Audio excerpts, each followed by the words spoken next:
Yeah, thank you very much. You have heard about the structure of NOMAD already a little bit, but actually I will somewhat go back to it and really give you more details in why NOMAD is structured and actually again how it's really structured.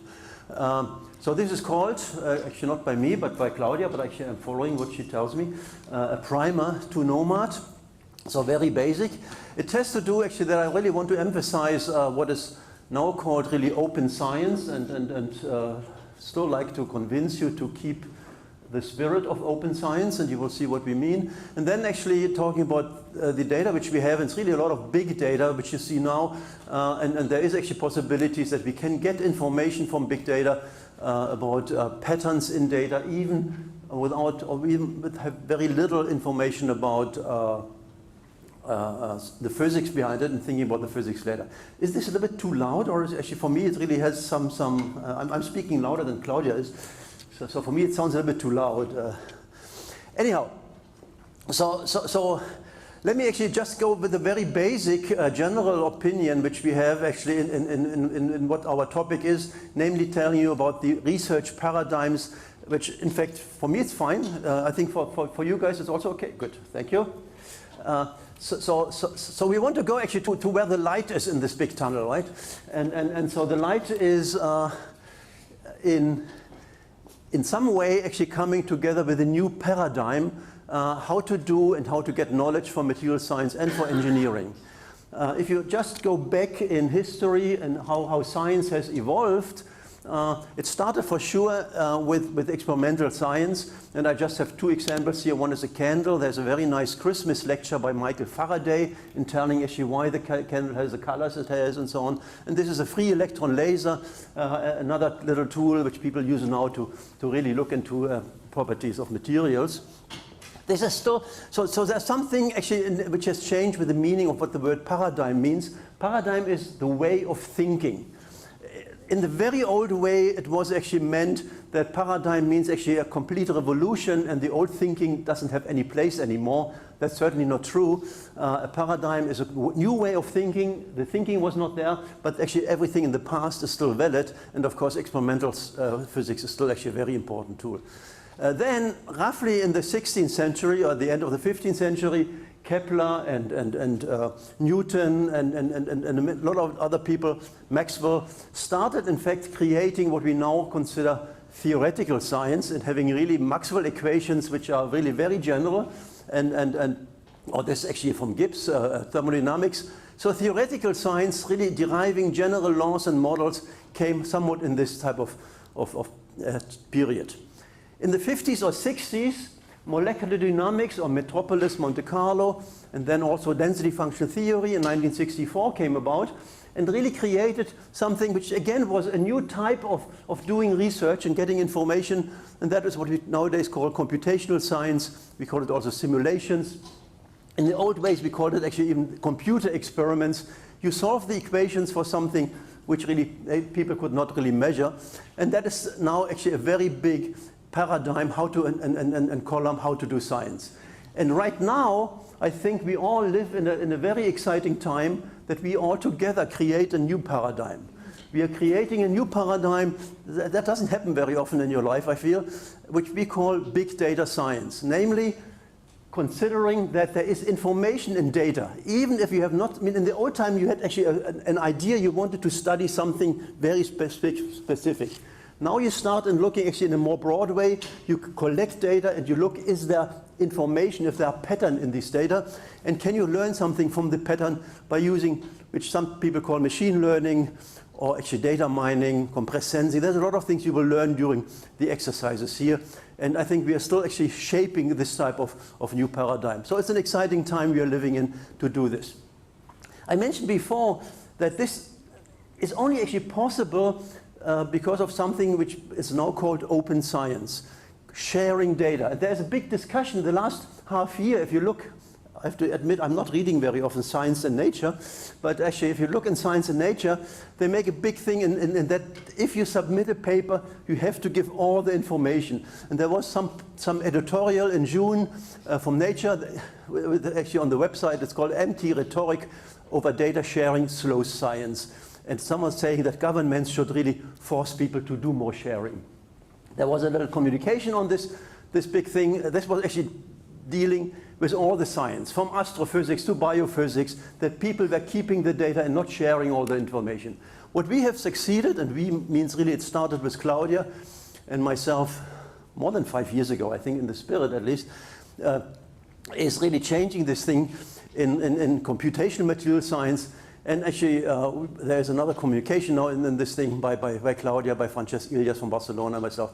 Open data is really settled in materials theory. And that means more and more people are willing and doing to share their information so that you can actually extract things even if you have not calculated yourself. So in NOMAD we now, and I show you more in a moment, we now have information about 44 million total energy calculations. 44 million, if you just think about CPU time on computers, this is billions, many, many billions of CPU times, which is behind that. And of course, now you have information to really deal with this for many, many different codes. Now, this is so much because actually some people, so in particular actually Stefano Cotarolo, he in America is actually running the biggest database in materials data, is sharing all his VASP data, and actually also Chris Wolferton is doing this. And since a couple of weeks, actually also the materials project is doing that. So basically all the big players are really contributing their information. They all do VASP, so the fact that VASP is so high is just really due to Stefano and these people. So Stefano is here, you will see the next talk will be given by Stefano. But you see actually, and this makes NOMAD so general and so different. NOMAD is dealing with all codes which are having some relevance. We are really trying to get the information out of it to build this database. Other people are just actually dealing with a very close consortium, and they're dealing actually with just actually one or maybe two codes. So this is the web page of NOMAD. So this is the website. NOMAD means, as you know, the Novel Materials Discovery. It remains by now the largest repository for input and output files for all important computational material science codes. And this is what you will really learn here, hopefully, is that it offers a lot of services, helping to advance material science and engineering. So it's for basic science, but actually also for people in industry, and we still have to improve and learn from this. There is a movie which I show you in a moment. There are some examples where this is important. This is just an example motivated by the Siemens company that if you fly actually the airplane turbines are above melting temperature. You don't really want that it melts. So you put actually a little coating on it, and learning actually what coating is good for this. This was one of the NOMAD projects. So let us actually look maybe at this little movie, because I feel it's very basic. So it's really, don't be disappointed that it's too basic, but actually it's nice what the people have done in creating it. So the NOMAD movie, and I think I probably to put the voice.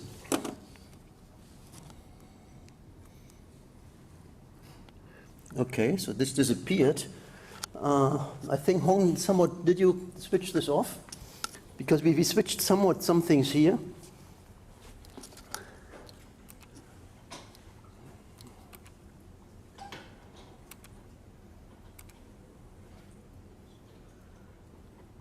It worked before.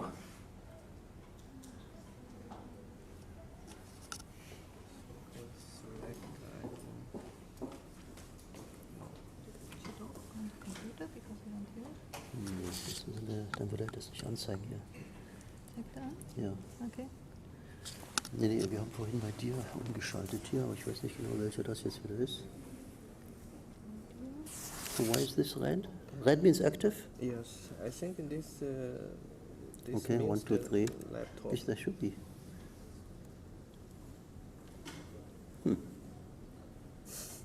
Okay.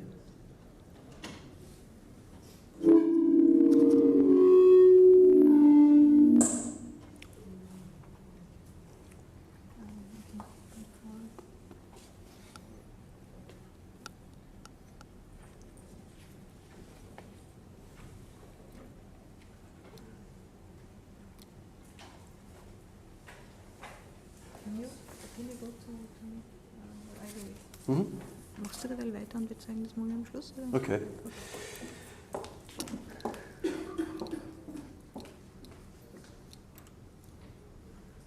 Okay, so it worked before, but actually no longer.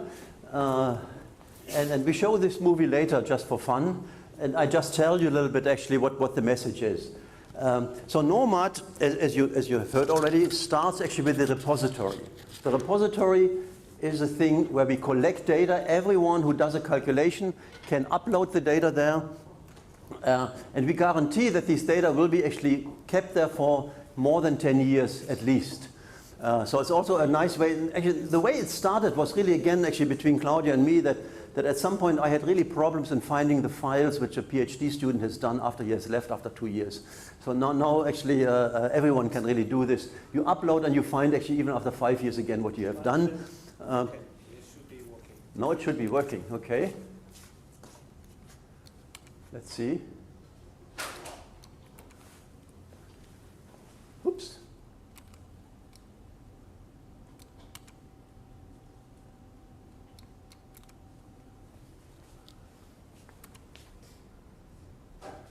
The NOMAD European Centre of Excellence, your gateway to material science data. This is John, an engineer in the sustainable energy field who wants to build the best solar cells ever. And this is Laura, a chemistry researcher who wants to design the most efficient batteries for the next generation of electric cars. So what do John and Laura have in common? Well, to achieve their objectives, they both need to use new high-performance materials. So what can material science do for them? The ideal solution would be to provide them with a map of materials where they can identify and select what they need. Indeed, the amount of different possible materials is practically infinite. So what if all materials could be grouped according to their properties and functions? Is this already possible? Well, this is the idea behind NOMAD, the Novel Materials Discovery Laboratory. NOMAD is the European Centre of Excellence for Material Science Data, set up in 2015 to enable the quest for new and novel materials and their properties, and to reveal unknown properties of already known materials. The foundation of this European Centre of Excellence is the database called the NOMAD Repository, which is available to all and based on open access principles.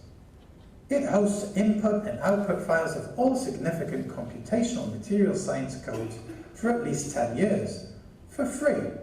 It also enables a confirmatory analysis of materials data, their reuse and repurposing.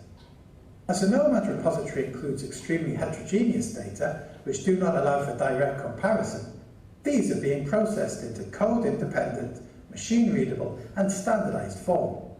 This is the NOMAD archive, which provides the open access data from the repository in an easy-to-use and easy-to-access way.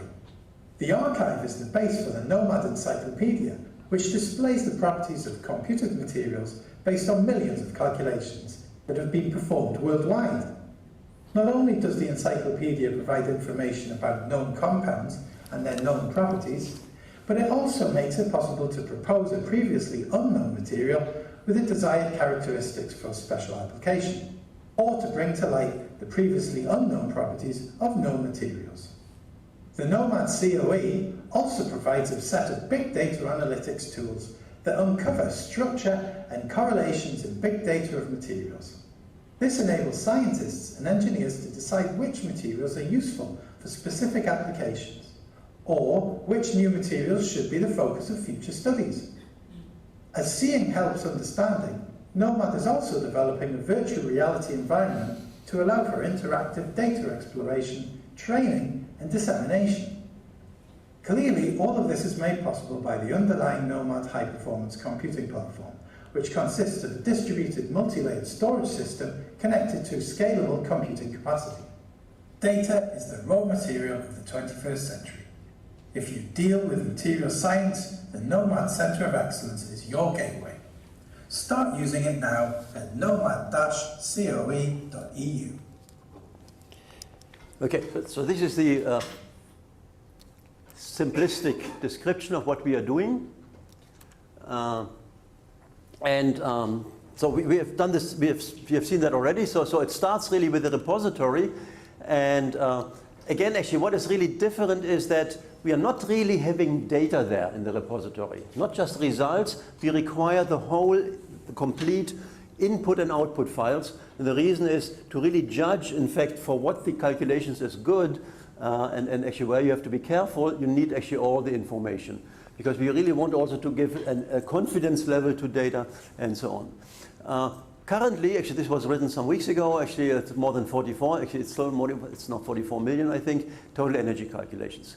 Now the interesting thing is that, and you have seen that already, so it's open access mainly, but actually you can have a delay of up to 3 years if you still actually finishing your thing, and you keep it just really for your group or your friends. But you get actually DOIs, so basically these things are getting citable, which we consider actually very useful. And as I said already, there are a lot of different codes which are served by the NOMAD laboratory, which in fact implies that the data in the repository are very good as a repository. You can check what other people have done, but in fact they are not good for data analytics because they're completely heterogeneous. They have different nomenclature. What we call energy is actually different to what some other people call energy. There's a different energy zero, there's a different energy unit, and whatever. It's an enormous amount of work. So it's very, very good to have a repository, but it's really not good enough for doing science or new type of engineering. And that's why the first year, a full first year of NOMAD was in creating a conversion layer. Fauzi Mohammed, who is actually still at another activity, but coming here also later to this group, did a lot of this in really creating something, a conversion from the data which you upload from different codes to something which we call the code-independent archive. This was work just really that you see the scale of something like 20 people for 1 year. So it's not really a simple thing to do, but it's a lot of work to really look into what different codes really do and what they mean. Now we are having actually so many data, so 44 million total energy calculations means actually billions of information, because every calculation has a lot of data about, say energies and forces and maybe force constants. So we're dealing with what is in information or computer science called the 4V. The 4V is a computational challenge in computer science: volume, the amount of data; variety, the heterogeneity, the form and the meaning of the data, which is what I mentioned already, coming from different codes; velocity, at which rate of speed do new data come; and veracity, the uncertainty of the quality. For NOMAD, if you really analyze where the problems are, volume is not really a problem. We can bring things down actually by compression very, very well. So we will not run into really what I felt. When I wrote the proposal, I expected that we will be actually at a petabyte scale within this year. Actually, we will probably not reach the petabyte. Actually, we are much bigger than expected. We are a factor of 10 bigger than expected, but we are still actually much, much lower than the petabyte. So in volume is not really a problem. Variety, I told you, is a problem, the heterogeneity, but in fact that has been solved. So we have this conversion layer that is no longer a problem. It was really a big problem to do. Velocity is also not a problem, because the calculations which we are doing, when people do calculations usually take several hours or weeks even on big computers. So it's not really a big issue to deal with velocity. But veracity, what is the uncertainty of different calculations? A calculation done with pseudopotentials, a calculation with a very short small cutoff or small basis set just to be faster. You want to have this information because it's very valuable, but you have to know actually for what type of questions you can use it. So this is what NOMAD is really doing. But then, of course, the biggest thing also in the things which you will learn here is really the analytics. So get information which is in the structure of data, information which you would not get if you just study 1, 2, 3, or 5 or 10 systems alone.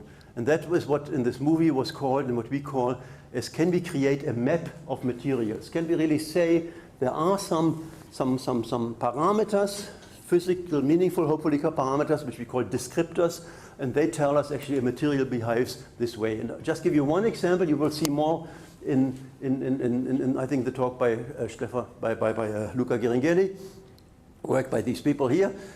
Can we really tell if a material, you could just give me the atoms, right? You give me, it's it's indium and gold. Can we tell if this is a metal or not without doing a DFT calculation or without really doing an experiment? And so what we have seen and created is this type of maps. That everything in the blue region will be a known metal. And you see actually it's described by some parameters, which are parameters coming really from free atoms and actually the unit cell volume as well. So basically, free atoms and the volume tells us, without doing a DFT calculation, this is a metal or this is a known metal. And we are doing the same thing for topological insulators, for crystal structures, and for many, many other things. So in principle, the idea of having a map is possible, and even more, that you can also say there is actually one parameter, which is two if you look carefully, but one main parameter which really deals with the system, that's the volume. And you also see that if you change the volume, things change from known metal to metals, if you just reduce things. So all this is possible in really creating information from the information which we have to information or to systems where we don't have the measurement yet or the experiment or the theory yet, but we can actually predict how these things should behave. So map building is one of the key issues, and you will see this also in the examples which you study during your period here. So if you look what has happened the last 2, 3, 4 years, I think there is significant progress in showing that there are possibilities, but actually these things do not really work as easy as I present them. It's really a lot of work to really do this, and we're still far away to have this really automatic. And in fact, if you also see where are we with our knowledge, and I would say the knowledge about materials, knowledge which you need for in industry, if you want to create a new product, you need to know actually is there a better material for that. Very, very little knowledge is there. And if you really look what we know, topological insulators, at least this is what we did. So for 2 dimensions, experimentally, there's only 7 which are known. We predicted several hundred in having a map on this, and I think Luca will talk about it. Elastic constants from the 240,000 materials which are known, inorganic materials, which are known to exist, only from 200 we have actually a good account of elastic constants, similar with dielectric constants. Heat conductance was the thing which I mentioned in the very beginning, this turbine, where Siemens told us actually they would like to know actually how heat is conducted in different materials. Is there something which is better or worse? Superconductors we probably know. But if you really look compared to the 240,000, for almost every property which we are interested in, if you want to create a new product, the coverage is just less than 1%. So there is a lot of possibilities out there to have actually products which are even better than what we are doing right now. And if you work in industry, you know that actually if there is a new product which makes it to the market, there's always something, a material which has not been known the last 5 or 10 years, or 10 or 20 years. So it's actually, having actually better materials is really the key. Now, let me finish in telling you actually who is behind all this work. I told you always we, and these people have done it, but actually the people behind this work are listed here. These are, I would say, the best computational material scientists in Europe with complementarity. So there are other people maybe in the same field. But everything in blue is actually people who are heads of computer centers. Dieter Kanzelmüller from the Garching, from the Leibniz Rechenzentrum of Bavaria in Germany is coming. He's giving a talk, I think, on Wednesday. Then we have Barcelona. Then we have actually a lot of highest level scientists. So here's another computer center guy, another computer center guy. Dan Frenkel is one of the key people in force fields. He will be actually represented by Gabor Czarny, who's talking on Friday, if I come sometime at the end of the week. And so a lot of really people you see. The whole thing is really managed to some extent by what is called an executive team. Claudia is there, Kimu from a computer center, Risto Nieminen from Helsinki, and of course myself. So this is actually who are the people behind NOMAD. That means actually behind the proposal, but you may guess actually they are not the people who do the work. I mean, actually they had the ideas, they really were involved in the proposal. It's an enormous number of highly motivated PhD students and postdocs. We have them on the web. Showing them here is actually what would be also not really very nice because you can't really show so many. But this work which we are doing has really attracted a lot of brilliant people, and you will meet some of them during the next days in the tutorials. Unfortunately, you will only meet some of them. And the reason is that this is a typical week in Berlin. So the week started actually with the Berlin Marathon, which was yesterday. But actually there was also an election, which you know. So let's say actually there was the Berlin Marathon. But actually there's another marathon really going on in the heads of many other people. So I'm just coming from the Berlin Big Data Center. So this is a center which we have in Berlin, which deals with languages, which you also have to know if you really do this work beyond Hadoop and MapReduce. You are really dealing with so big number of data. You have to handle this data properly, and there are experts in doing this. And they just today and tomorrow have actually their evaluation. So actually I was there up to 12 and then came here. So that is a big activity. So some people are there. This is what Fauzi is not here yet, but some people have to be at this evaluation. Another thing which is happening in Berlin in this week, Claudia and I are very active in some activity on inorganic, organic systems. And there is a young researcher meeting just actually happening also during this week, somewhat a little in Schmöckwitz, which is somewhat 10 kilometers away from here. So this is also here. And there is another school. So there's an international Max Planck research school, which the Fritz Haber Institute, where I'm coming from, is organizing on functional interface and physical chemistry. And actually, this is also from this week and next week, and I'm lecturing there as well. So this is just things which happen all in parallel, and that's why, of course, a lot of people who should be actually involved are active in these other things. And there is another thing which really has a result that Claudia and some others have very little sleep at the moment. There is something on future and emerging technologies. So something we are talking about, what you will see, is really data analytics. And we see that data analytics still sometimes takes a lot of time. But we have some ideas to really make this, to turn this in real time, that you really have the data in our repository, and on a real time you can play with this and get maybe in a second or 2 seconds the answer. In complex things, this is far from doing this. And so there is a smart proposal, speeding up materials data in real time. And the deadline is tomorrow at 5. So you feel actually, tomorrow evening you will see Claudia very happy because she's organizing it. But at the moment, actually, you don't see actually that she's stressed, but actually I know how much she's working. And Georg as well. So this is actually a typical week in Berlin. Maybe next week will be a little bit less, but actually this is how it is. And with this, I really want to say, this is the structure. You will learn today about the repository and the archive. You will hear tomorrow about the visualization. The day after tomorrow, the encyclopedia, which is really extremely important for if you just really want to look in what is there. How can I also really present that? I mean, people from the visualization also having nice presentation, actually how to look at a crystal structure, at a band structure, and so on. And you will learn this as well. It's really the very general thing, probably will be used by most people. But then comes the analytics, which more or less probably experts will use to really find new materials.